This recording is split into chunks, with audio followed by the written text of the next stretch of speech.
Mesdames et messieurs, bon après-midi chez vous. C'est l'heure de vous informer. La mission de l'Organisation des Nations Unies pour la stabilisation en République démocratique du Congo s'apprête à tourner une nouvelle page. Le secrétaire général de l'ONU, Antonio Guterres, a nommé le diplomate américain James Swan comme nouveau représentant spécial en RDC. Il succède à Bintou Keïta après plusieurs années à la tête de la mission onusienne. Que retenir de ce diplomate américain? La réponse dans cet élément. Le secrétaire général des Nations Unies, Antonio Guterres, a annoncé la nomination du diplomate américain James Swan comme représentant spécial en République démocratique du Congo et chef de la mission de l'Organisation des Nations Unies pour la stabilisation au Congo MONUSCO. Il prend la relève de Bintou Keïta, originaire de Guinée, que le patron de l'ONU a remercié pour le travail accompli durant son mandat à la tête de la mission. Fort d'une longue expérience diplomatique, James Swan a occupé plusieurs fonctions dans des contextes marqués par des transitions politiques et sécuritaires, notamment en Afrique. Depuis mars 2025, il dirigeait la mission d'assistance transitionnelle des Nations Unies en Somalie en tant que représentant spécial du secrétaire général pour la Somalie. Il avait auparavant été chef de la mission des Nations Unies en Somalie entre 2019 et 2022. Avant son parcours au sein des Nations Unies, le diplomate a servi pendant 32 ans dans l'administration américaine. Durant cette période, il a notamment été ambassadeur des États-Unis en République démocratique du Congo. De 2013 à 2016, il avait également occupé les fonctions de numéro 2 de l'ambassade américaine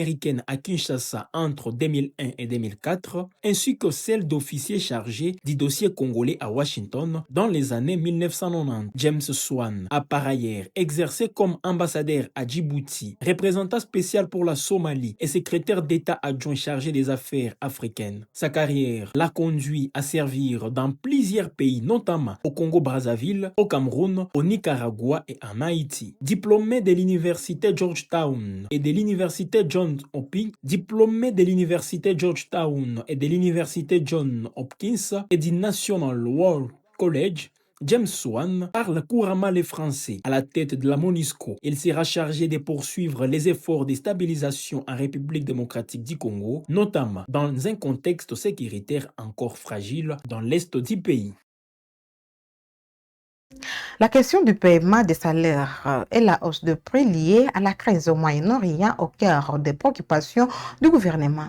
Réunis hier jeudi à la primature autour de la première ministre Judith Souminois, les comités conjoncture économique a examiné la situation de finances publiques, l'évolution de la conjoncture monétaire ainsi que la dynamique des prix sur les marchés. Face aux effets potentiels de cette crise internationale sur l'économie congolaise, l'exécutif envisage des mesures opératives. Suivez les précisions du vice-ministre de l'économie nationale, Daniel Mukoko-Samba. Aujourd'hui, plus particulièrement, nous nous sommes appesantis sur la situation des finances publiques qui a besoin de mesures fortes visant à renforcer les recettes, mais également à mieux contrôler les dépenses de manière à faciliter la régularisation de la paye de salaire, parce que vous aurez noté qu'il y a eu quelques décalages dans la paye des salaires des fonctionnaires. Et pour le moment, le gouvernement envisage une série de mesures qui ont été présentées par M. le ministre des Finances pour améliorer la mobilisation des recettes, mais également en sus de l'instruction du président de la République portant sur l'audit de l'état liquidatif de la paye. Nous avons convenu des mesures urgentes à prendre de manière à soulager la trésorerie de l'État. Mais nous avons également regardé l'impact que pourrait avoir la guerre qui s'écoule au Moyen-Orient pour le moment. D'abord sur le plan général de l'économie dans son ensemble, mais beaucoup plus particulièrement sur l'approvisionnement du pays en produits pétroliers. Et nous avons aussi envisagé quelques mesures urgentes à prendre dans ce domaine plus particulier, de manière à maintenir la stabilité des prix des produits pétroliers et, le plus important, à maintenir aussi l'approvisionnement régulier du pays en produits pétroliers. Monsieur le ministre de l'Emploi et du Travail a fait rapport au comité de l'inauguration prochaine de nouveaux centres de l'INPP, de l'Institut national de préparation professionnelle, et de l'annonce prochaine des données sur la création de nouveaux emplois depuis 2023, 2024 et 2025. Il y a une enquête qui est en cours et dont les résultats seront rendus publics vers la fin de ce mois de mars. Vous vous rappellerez que le premier engagement du chef de l'État pour son deuxième mandat, c'était la création de plus d'emplois dans le pays. Mais justement, je vous parlais là, le décalage est dû à une tension sur la trésorerie. Il y a quelques mois déjà, le gouvernement mettait l'accent sur le poids grandissant de la masse salariale. Aujourd'hui, quand vous avez la masse salariale qui a atteint des niveaux quand même assez élevés, vous avez les dépenses sécuritaires qui se justifient vu le contexte dans lequel se trouve le pays et qui sont également très élevées. Vous avez les dépenses humanitaires qui peuvent se justifier également par justement la situation de guerre. Cette forte pression de ces dépenses sur les recettes régulières, c'est ça qui justifie ce décalage. Et pour le moment, justement, vous avez vu que la réunion a pris quand même un peu plus de temps que d'habitude. C'était pour examiner de manière précise les mesures qui doivent nous permettre de revenir à une situation de paiement régulier des salaires. Ça va prendre encore peut-être quelques petits mois, mais ces efforts vont être constants. L'objectif du gouvernement, c'est de revenir à la paye des salaires dans le mois, comme ce fut le cas au cours des mois passés. La RDC renforce ses relations économiques avec le Royaume-Uni. À Kinshasa, le ministre du Commerce extérieur, Julien Paluku, a annoncé l'accès sans droit des douanes pour certains produits congolais sur le marché britannique lors du lancement de la Chambre de commerce entre les deux pays. Il a aussi plaidé pour une ligne directe British Airways entre Kinshasa et Londres et appelé les investisseurs britanniques à venir en RDC. Suivez ses propos. Au mois de novembre dernier, on a lancé le partenariat entre UK et la RDC pour que désormais les produits congolais puissent entrer sur le territoire britannique sans paiement de frais de douane. Cette chambre de commerce est une occasion qui va permettre la RDC, le Royaume-Uni, d'avoir une communication permanente à partir d'aujourd'hui. Et donc, je considère que pour que cette communication redevienne permanente, il y a des demandes à faire. La première demande, je l'ai exprimée à M. Ben, c'est de dire la RDC voudrait qu'il y ait une ligne directe de British Airlines entre Kinshasa et Londres directement. Ça sera la bonne manière de traduire ce partenariat ici. Et c'est la volonté du président de la République qui veut développer un partenariat solide avec la Grande-Bretagne. Parce que vous avez des expériences dans tous les secteurs et nous sommes un pays qui sort des conflits petit à petit et qui a besoin d'un accompagnement. Et le Royaume-Uni a une expérience solide pour nous accompagner dans plusieurs secteurs. Vous avez dit ici tout à l'heure qu'on n'est plus à l'heure de l'exportation des matières brutes. Maintenant, la deuxième demande, après British Airlines à Kinshasa, c'est la présence massive des entreprises britanniques en République démocratique du Congo pour nous aider à transformer l'écosystème économique de notre pays, transformer nos matières ici et nous permettre de les exporter avec une valeur ajoutée.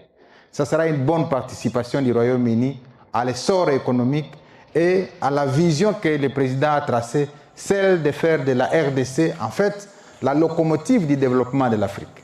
Et donc, ce sera une joie que le Royaume-Uni permette qu'il y ait une locomotive qui s'installe au cœur de l'Afrique et qui soit, en fait, le déclencheur du développement de l'ensemble du continent. Et cette locomotive s'appelle la République démocratique du Congo. Et nous en avons les capacités, les ressources. Les hommes et les femmes qui sont devant moi ici ont des intelligences capables de transformer ces pays si ils ont l'accompagnement d'un pays comme le Royaume-Uni que vous représentez ici.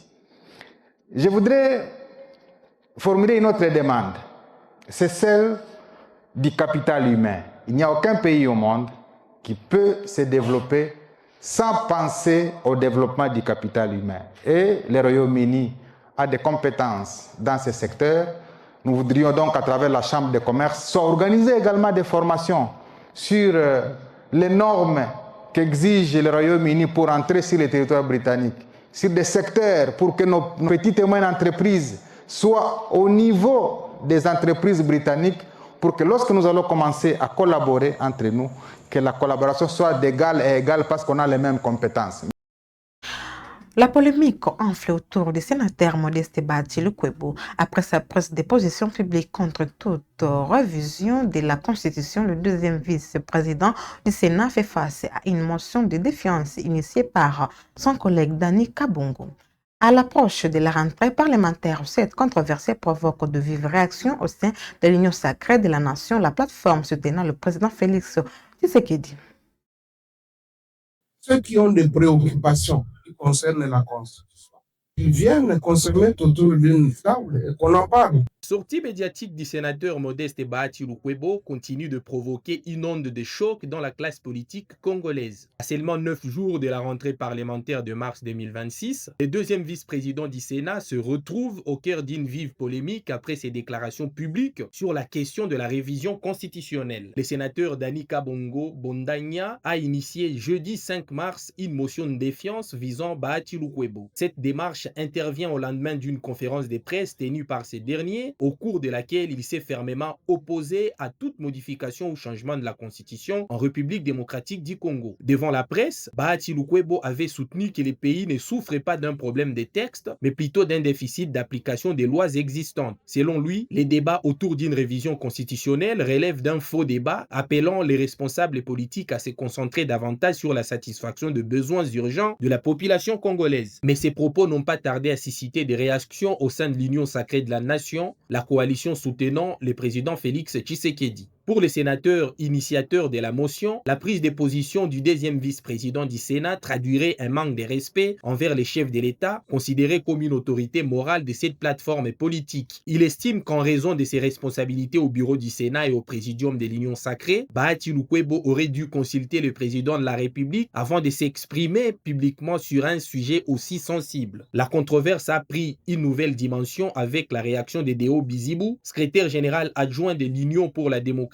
et le progrès social UDPS. Celui-ci a publiquement mis en doute la cohérence de la position du deuxième vice-président du Sénat sur la question constitutionnelle. Réagissant à l'argument selon lequel le pays n'a pas un problème de texte mais un problème d'homme, Bizibou s'est interrogé sur la posture adoptée par un membre du présidium de l'Union sacrée. Il rappelle notamment qu'avant la chute des villes de Goma, Bukavu et Uvira, le président Tshisekedi s'était déjà exprimé en faveur d'une relecture de la Constitution lors de ses itinérances à Kisangani, Mujimai, Kananga et Lubumbashi. À l'approche de la rentrée parlementaire, cette motion de défiance pourrait ainsi raviver de tensions au sein de la majorité et ouvrir un nouveau front politique autour du débat sur la Constitution. Une séquence qui promet d'animer les prochains jours dans les couloirs du Sénat et au sein de la coalition au pouvoir.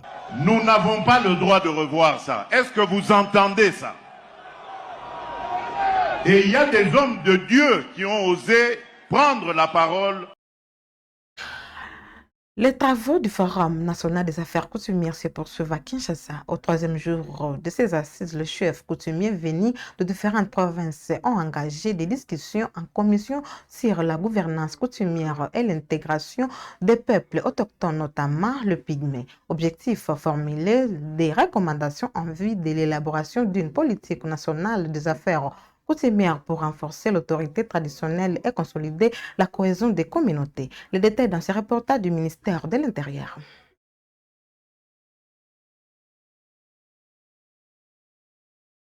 Au Forum national des affaires coutumières, les travaux évoluent bon train. Après des exposés axés sur 5 thématiques, à savoir la décentralisation, le développement, l'intégration des peuples autochtones, la gouvernance coutumière, ainsi que le rôle des femmes et des jeunes dans cette gouvernance, les participants ont entamé ce mercredi 4 mars des discussions approfondies. Au troisième jour, ils ont été répartis en 4 groupes. Les travaux en commission ont porté sur l'analyse du contexte, de la vision et des objectifs de la politique nationale des affaires coutumières. À cela s'est ajoutée une réflexion sur les risques liés à la mise en œuvre de cette politique. Au terme de ce forum, le participant, parmi lesquels figuraient les autorités traditionnelles venues des 26 provinces de la République démocratique du Congo, attendent des réponses appropriées pour le développement de leurs différentes entités. eloko oyo tobanda kozela yango mingi banda baministre mosusu baleki baorganizaki yango te. Lelo ministre Jacquemaine Chabani aorganize forum oyo na chef de l'État. ezali forum moko très important en matière ya tradition na biso. Eloko na kosenga na VPM ya intérieur na chef de l'État po bayeba ke bankumu ya mboka bazosala mosala ya liboso tokosenga bango basala biso banzela. Toko basali biso banzela, basali biso bapo pona masangu manyoko oyo tokobanda kosala ekoma na Kinshasa esika batribu mosusu bayebi kosala bilanga te. Epa na ngai naza na difficulté il y a problème ya limite entre entités pe toza pe na difficulté na problème ya limite entre territoire nasengi na chef de l'État asunga biso institut géographique ekita na entité nanga mpona koya kosunga biso kosala ba délimitation ya Par ailleurs, des chefs coutumiers, notamment des Luturi et du Kasaï central, ainsi que d'autres intervenants, ont plaidé pour la valorisation du statut des chefs coutumiers et l'institution des tribunaux coutumiers. Il faut premièrement qu'on rétablisse le pouvoir coutumier, les tribunaux coutumiers. Pourquoi? Parce qu'il y a des choses qui se passent où la justice moderne actuelle ne peut jamais juger ça. Parce que dans notre constitution, on ne reconnaît pas la sorcellerie. Deuxième des choses, nous demandons l'institution officielle des chefs coutumiers. En tant que princesse, il y a territoire Nangaï, d'abord, la tante nazolinga d'abord ba chef base à la sécuriser contre ba injustice. Oyo ba kutana kanango face ya ba arrestation na niveau judiciaire parce qu'il y a des fois ba problème ba kutana nango na ba autorité politique comme il est fort et tout bazalaka un peu marginalisé, minimisé.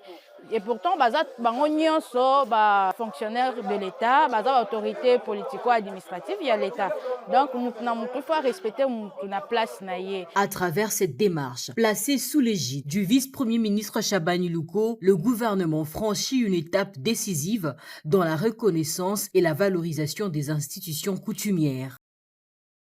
Au Sud Kivu, la CM23 plaide pour une réadaptation du mode de gestion technique financière de la SNEL et de la Régie des eaux. À Goma, le secrétaire permanent du mouvement Benjamin Bonipa a réuni les responsables provinciaux de 2 entreprises publiques en présence du gouverneur des provinces pour discuter des réformes envisagées. Reportage. Le secrétaire permanent, chef de l'exécutif du mouvement révolutionnaire AFCM 23, Benjamin Bonimpa, a réuni ce jeudi 5 mars 2026 les comités de direction de la Société nationale d'électricité SNEL et celui de la Régie des eaux Sud Kivu en son cabinet de travail à Goma, siège du mouvement. C'était en présence du gouverneur du Sud Kivu, Patrick Boussou-Bouangui, et de la chef de département adjointe aux finances, Fanny Kaj-Kayembe, dans l'objectif d'insuffler un nouveau souffle de travail à ces 2 entreprises considérées à juste valeur comme des services essentiels pour la population, l'eau et l'électricité étant des piliers majeurs pour le développement de la province. Une rencontre qui intervient quelques jours seulement après une évaluation structurelle et technique effectuée au sein de ces 2 entreprises et qui a conduit la haute hiérarchie du mouvement à arrêter une nouvelle ligne directive en vue d'en améliorer les fonctionnements par la mise en place des nouvelles politiques de réadaptation. Benjamin Bonimpa a tenu d'abord à rappeler que les 2 services au niveau de chaque province sont placés sous la tutelle administrative et politique directe du gouverneur de province et du point de vue financier, qu'elles répondent désormais du département ayant en charge les finances et la production. Le secrétaire permanent de l'AFCM 23 a également insisté sur la bancarisation de toutes les recettes de ces 2 entreprises sans exception, l'organisation ayant opté pour la politique du guichet unique dans l'objectif non seulement de bien canaliser ces recettes, mais surtout d'en assurer une gestion efficace, saine, rigoureuse, au bénéfice de la population. Nous avons réuni les 2 services pour que nous puissions arriver à harmoniser le point de vue sur la gestion que c'est des services essentiels qui touchent à la vie quotidienne de la population. Donc, que la fourniture de l'électricité soit permanente, 24 heures sur 24, et aussi la fourniture en eau potable. Comme on le dit, l'eau, c'est la vie, mais aussi l'électricité est le vecteur de développement. Et ces deux services, nous vont donner un élan de vie, de développement à notre province de Sud-Kivu, en sorte que le service rendu soit à la taille de la province et à la taille de notre organisation. Vous remarquerez que même à Luiro, il y a des équipements qui sont déjà là-bas. Et récemment, le gouverneur est allé installer, inaugurer une cabine vers Katana, où il faisait très longtemps qu'il y ait fourniture d'électricité. Notre philosophie, c'est faire accéder notre population à l'énergie électrique, mais aussi donner de l'eau potable, même des populations des milliers rivaux. Le gouverneur Patrick Boussou-Bangui a été responsabilisé d'assurer la stricte observance des orientations de la haute hiérarchie du mouvement et obligation a été faite aux responsables de ces entreprises de déposer leur rapport général et financier dans le délai. Les autorités du mouvement révolutionnaire se disent toutefois satisfaites de la qualité du courant distribué par la Société nationale d'électricité SNEL, car accessible à toutes les bourses étant moins cher et plus stable, et dit évaluer très objectivement les propositions faites par la Régie des eaux, dont la production à ce jour est de 45 000 mètres cubes au quotidien pour une ville de Bukavu qui connaît un boom démographique. Et pour terminer ces actualités, pendant ces temps, la CM23 va accélérer la relance du système judiciaire dans les zones sous son contrôle. À Goma, les coordinateurs adjoints chargés des questions politiques, administratives, juridiques et diplomatiques, Bertrand Bissimois, a visité mercredi la commission de relance de la justice. Objectif affiché, mettre en place une magistrature active engagée dans la lutte contre la corruption et la promotion des droits humains. Reportage. Le coordonnateur adjoint de la FCM 23 à charge des questions politiques, diplomatiques, juridiques et administratives, Bertrand Bissimois, a effectué ce mercredi 4 mars une visite éclair au bureau de la commission de relance de la justice dans les territoires libérés par le mouvement révolutionnaire. Il a été question de s'enquérir de son fonctionnement et remonter ainsi le moral du personnel, comme l'a indiqué Bertrand Bissimois à l'issue d'une séance de travail axée sur les activités menées au quotidien par la dite commission. Je suis venu un peu me rendre compte du travail de titan que notre commission fait depuis plusieurs mois déjà. Et évidemment, le peuple attend les résultats de la commission. Mais je voulais me rassurer que le travail se poursuit et qui va finalement aboutir à ce que tout le monde attend. Et je me rends compte que tout se passe bien. Et je suis aussi venu un peu leur remonter le moral. Parce que vous savez que nous sommes dans une lutte révolutionnaire.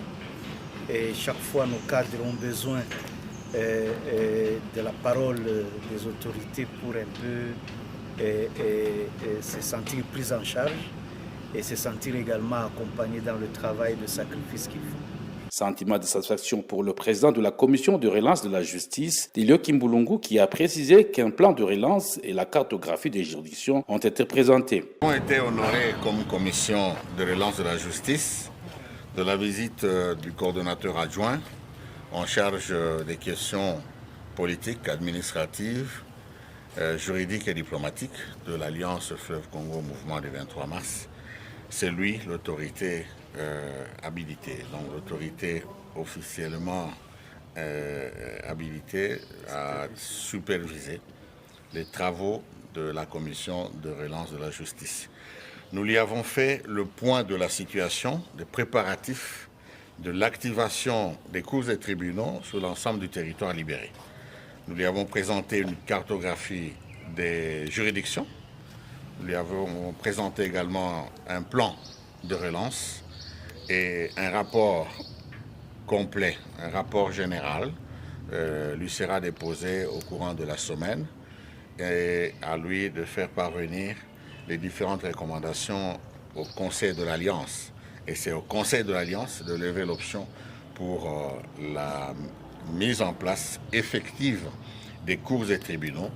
Il s'agit donc des cours d'appel, des tribunaux de grande instance, ainsi que d'autres juridictions, des parquets qui sont rattachés aux différentes cours. Donc voilà à peu près de quoi on a parlé aujourd'hui. Et donc nous sommes très satisfaits et nous pouvons rassurer la population congolaise, en tout cas du territoire libéré, que la justice telle que conçue par le mouvement AFCM 23 sera une justice la plus sûre, la plus rassurante, la justice qui sera celle de la vérité, une justice qui rétablira chaque Congolais et chaque Congolaise dans ses droits. Peu auparavant, le coordonnateur adjoint Bertrand Bissimo a visité différents bureaux où fonctionne la commission de relance de la justice dans les territoires libérés par l'FC M23. C'est par cet élément que nous clôturons ces actualités. Mesdames et messieurs, n'oubliez pas de vous abonner, de cliquer sur la cloche de notification pour ne rien manquer sur votre chaîne Web Info Télévision. Portez-vous bien.